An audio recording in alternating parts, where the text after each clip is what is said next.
Welcome back to the channel. We are here. It is almost Thanksgiving, November 24th.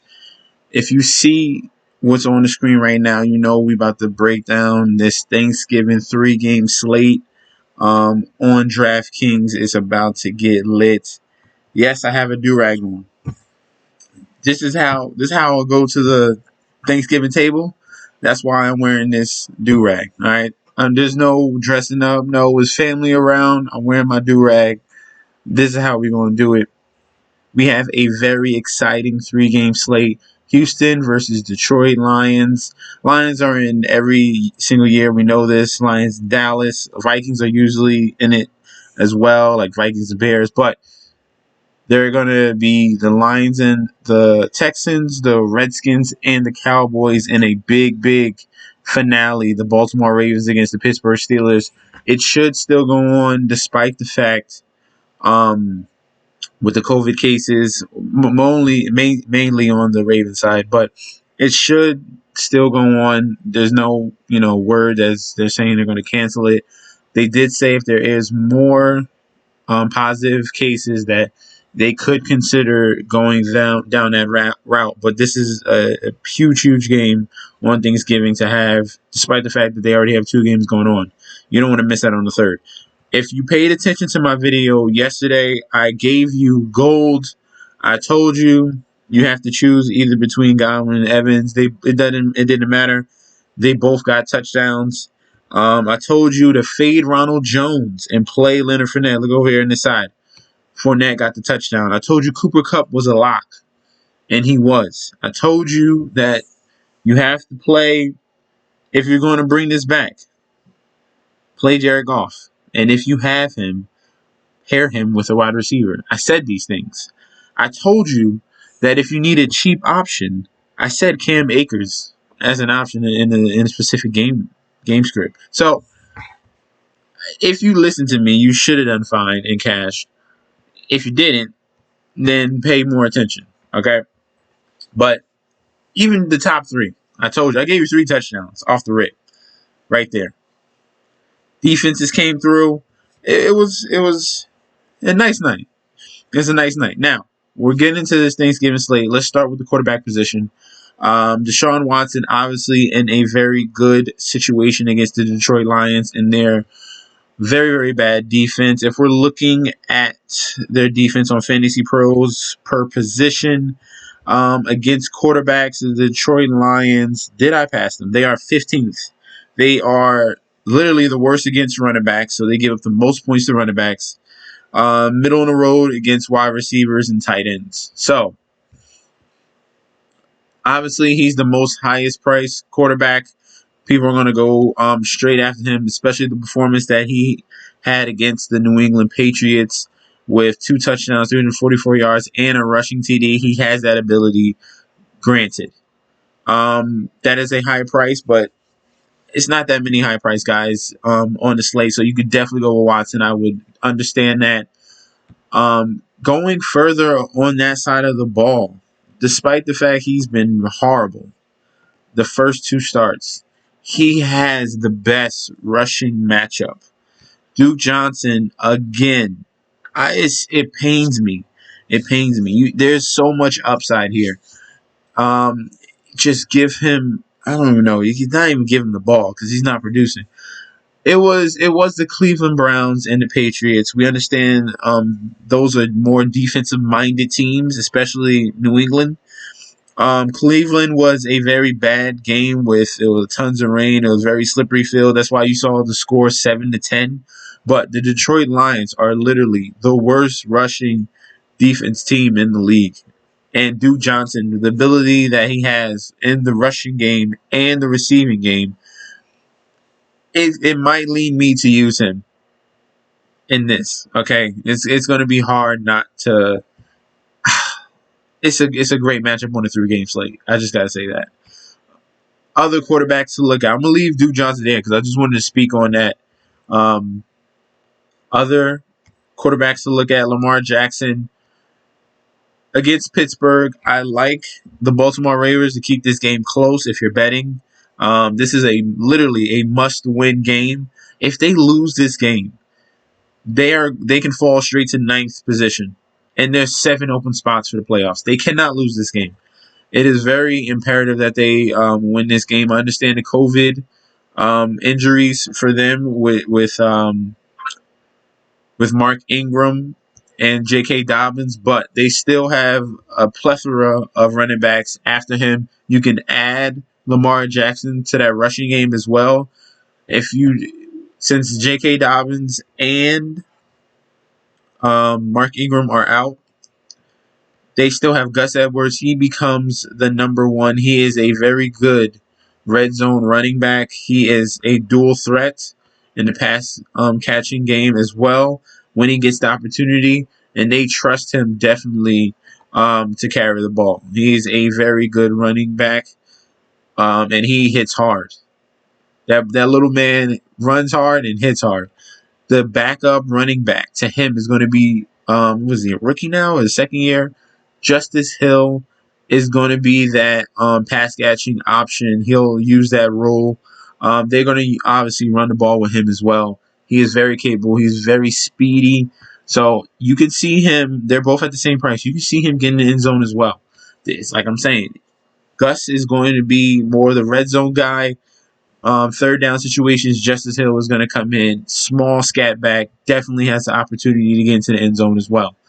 The safer option will be just playing Lamar. He did well against Pittsburgh a couple weeks ago in Week 8. 18 points, 18 DK.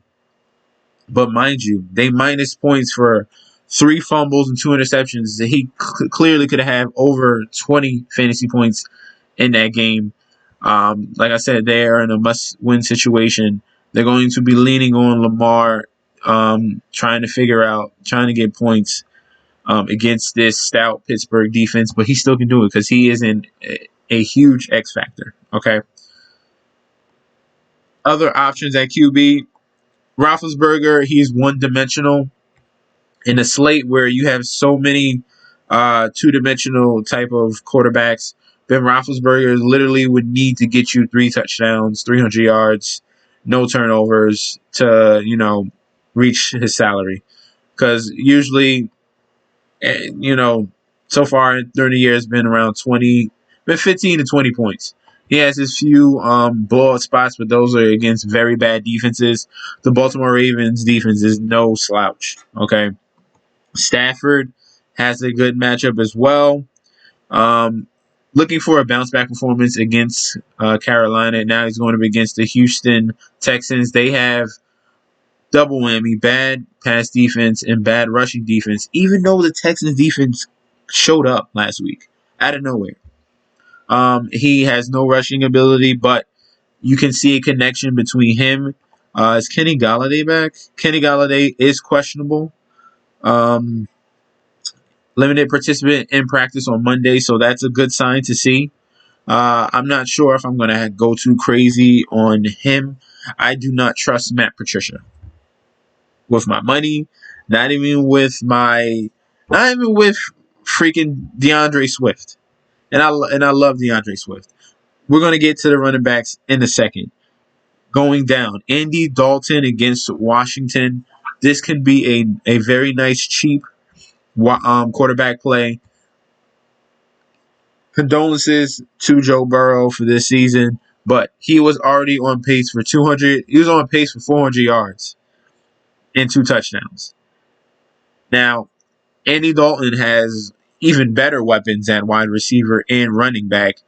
He can put up a similar performance. I don't think he's going to do it, but Andy Dalton is very capable of throwing 300 yards and 3 touchdowns and getting you fantasy points. He did it against the Minnesota Vikings, as you can see right here.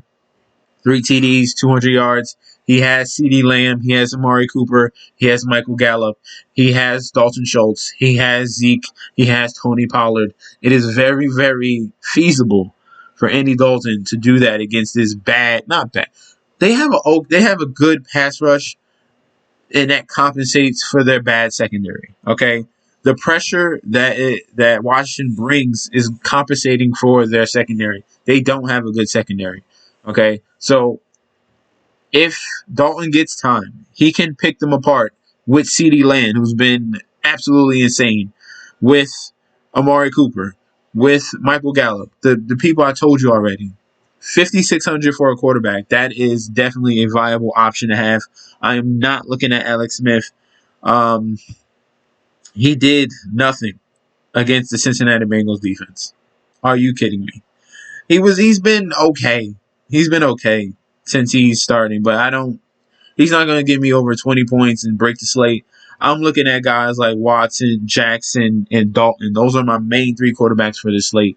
Going on to the running back position, we already talked about Duke Johnson. Zeke Elliott, they're going to need to feed him to win games.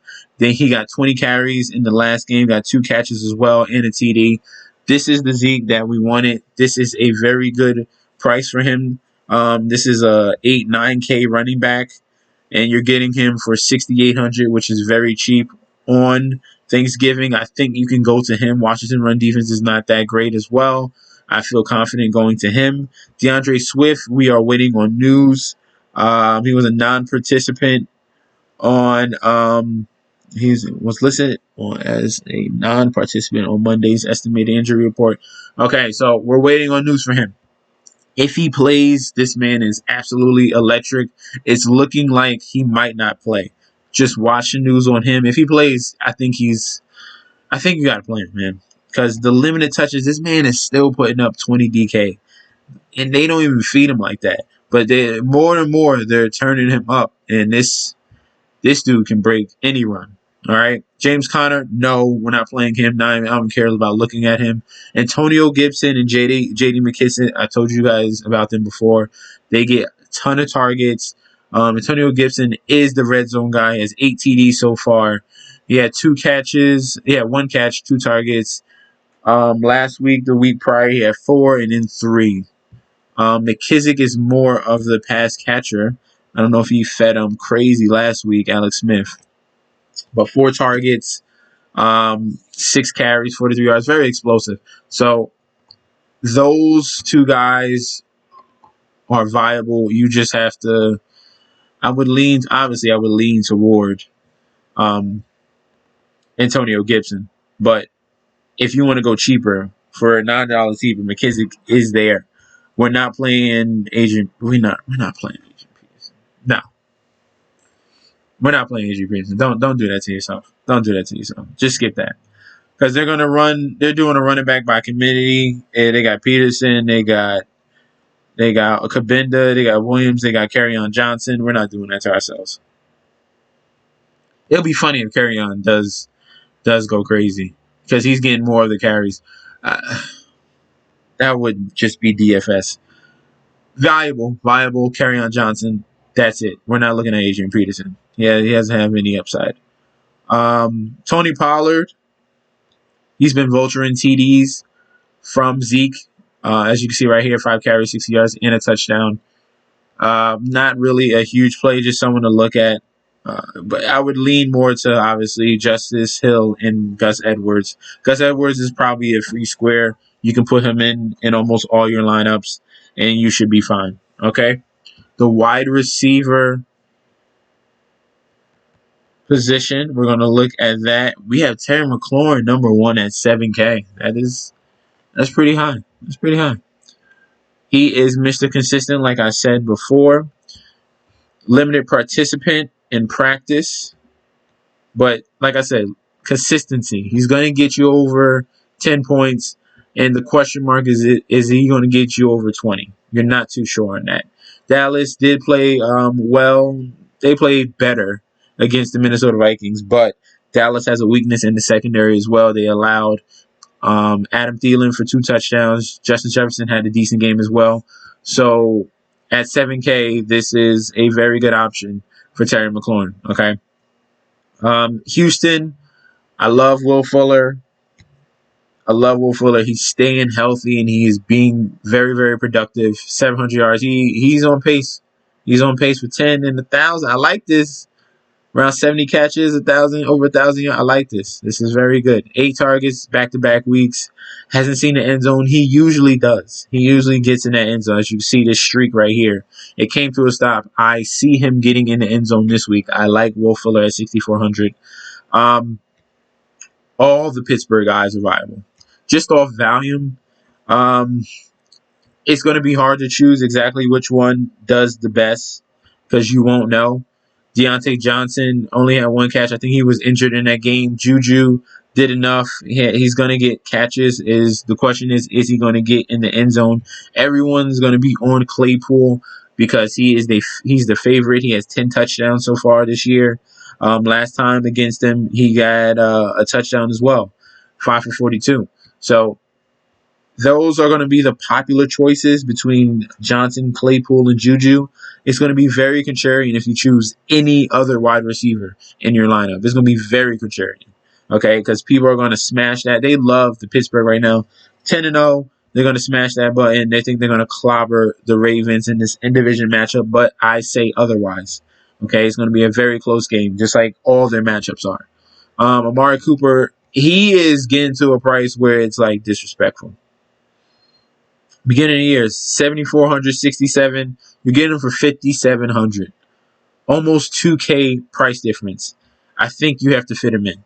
As you can see, week 9, 6 targets. Week 11, 7. The air yards are there. I like Amari Cooper at wide receiver, okay? Marvin Jones is going to be hit or miss. He's more of the deep ball guy. Him and Marvin Hall. I'm not really looking at him. CeeDee Lamb had some solid catches last week. Got in the end zone back-to-back games. Very good performance out of him. He is the slot guy, working the middle. He's going to get a nice amount of targets, 6 and 7, as you've seen the last 2 guys. For this Dallas offense, it's CD and it's Amari Cooper. Gallup is not getting that much love. Brian Cooks at 53. Brandon Cooks. I said Brian Cooks at 5,300. As you see right here, tons and tons of targets. Deshaun Watson loves him. 5, 8, 9, 9, 9, 12. As you see right there, tons of potential. I said Will Fuller get a touchdown. Cooks is definitely going to get those catches. He's going to see around 8 to 10 targets and probably catch 6 of them. So that is a very good guy to have at 5,300. I'm almost giving up on Marquise Brown, man. I don't understand this, man. And I don't think it's going to happen against Pittsburgh, so we're skipping him. More guys that are more, relevant on the Baltimore offense is going to be Mark Andrews. Willie Snead is definitely a dude that can perform well. As you see, the target 7, 7, 4, and 7. He had a very good game working that middle area against Pittsburgh last time. He is definitely a viable punt play at 4,300. Not really. We don't know about Marvin Hall. He catches the deep ball. But GOLLADAY is back, so I don't expect a huge game from him unless he catches one deep ball, literally. Gallup, let's just double check on him. Getting a little bit of targets, just not doing much with it. Probably, short routes, quick screens, but not really going anywhere. He can be a punt play as well. Kiki Kuti, did he get it? I think he did get a touchdown, which was a shock. Yeah, he got a touchdown. That's very hit or miss. I'm not looking at that. I think that's all, which is wide receiver. That's pretty much it. Unless you want to take a shot with Devin Duvernay, this is the legit punt play. He's been getting more and more snaps lately. New England, as you saw, and some snaps against Tennessee, but Devin Duvernay is definitely a speedster to look out for. He is dangerous in return game, and they use him in multiple facets of the offense. We're going on to tight end. I'm basically I'm filling out the lineup, if you haven't noticed. So just pay attention. This could be a good lineup. I might copy this myself. So throw in a quarterback, your favorite quarterback of choice right now. Right now, I like Duke. I like Gus. I think Gus is a free square. We got Terry McLaurin in a very prime matchup. We got Amari Cooper with a ton of targets and the #1 option against Washington. I like him as well. We probably going back. He's probably going to be a lock. I have him in my fantasy league. Got to get yourself an elite tight end. The injuries to Nick Boyle, to the tight end, and the fact that Pittsburgh, this is a must win. He is one of the top targets on that Baltimore Ravens offense. They're going to feed him. He is the red zone guy as well. Mark Andrews is probably going to be a lock. I think I'm going to have him in every single lineup. Other tight ends to look at, Hockenson has been very consistent this year, despite the fact of the poor play from Matt Stafford. 4 for 68, no TD, but he's getting you double digits almost every week, as you see. I like Hockenson at 4,700. Eric Ebron is coming on more and more. Using him in the red zone. This is another guy to look out for. That's why this Pittsburgh Steelers offense is just so good. They have so much talent. And Ben Roethlisberger has been kind of feeding all of them evenly. So Ebron's still getting love. He's becoming more of that red zone target. Schultz, I spoke to you about him. He got 6 targets. I like him more than Michael Gallup in this offense. Then Dalton can definitely use the tight end like he used to. Okay. Logan Thomas was a big letdown last week. He dropped a touchdown against Cincinnati, which was very disappointing, but he was getting you double-digit points on most weeks, on most occasions. Akins. This is, he's a little bit of an X factor. He is a very athletic tight end with some speed. Definitely a guy that he's going to use. Deshaun Watson, I like him at 2,900. This is a punt play right here. 5 for 6, 83 yards. Got to watch out for Darren Fells as well. But since Akins has come back, he has taken over that lead role at the tight end position. As you see right here, Darren Fells has fallen off. And I think that's it. Yeah, we're not looking at none of these guys right here. The cheapest I would go with would be Akins, and he definitely has upside to break the slate. All right, and defenses, last but not least, everyone's going to try to fit in the Steelers defense. Obviously, this is an elite defense against the Ravens. What did they do against the Ravens last time? They got them 18 points because of all those fumbles. They got 4 sacks. They got 2 interceptions. That was a very solid performance. Everyone's going to go there. But another good option as well. I think, let's see. No, not the Lions. Texans, maybe. Texans is a maybe. They played strong defense last week, got 2 sacks against New England. But I'm leaning more to the Ravens as another solid defense. And maybe even the Cowboys. Nah, they gave up 400 total yards. They gave 300 passing yards, 125 rushing. The other defense would be the Ravens, honestly. Ravens or Cowboys, just because Alex Smith can turn over the ball. Dallas has some guys up front that can get to Alex Smith and cause some havoc. Obviously, the Washington the Washington football team can as well. But I think Dallas and their weapons are going to take over. Like I said, Cincinnati was cruising in this game until Burrow got injured. They were already up 9-7 in the game, and then Burrow got injured, and then it was pretty much over from there. They picked apart Finley. So I'm not really looking at Washington. So Steelers, Ravens, a very, very cheap option is going to be the Cowboys, taking advantage of the Washington Redskins. And I think that would be a sleeper defense to have. Get you a stack with Zeke. This would be smart. Get you a stack with Zeke and put in the Cowboys defense, and that's correlated right there. That's correlated. Okay? You got your defense, and you got the running game slowing down the game and getting you points that way as well. Okay, you got a big lead. They're going to lean on the running game and lean on the defense, okay? And that's all I have for you guys. Thank you guys for tuning in for the Thanksgiving edition. Hopefully you guys take advantage of the plays I give you. I literally gave you almost a whole entire lineup. All right, make sure you like, comment, subscribe just because I did that.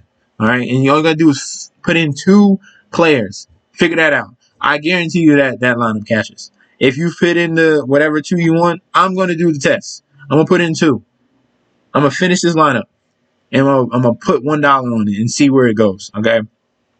Please don't forget to like, comment, subscribe to the channel. Please. We are almost at 200. Subscribe. Follow me on Instagram and Twitter at MessNSD. I'll see you tomorrow with another video. Peace out.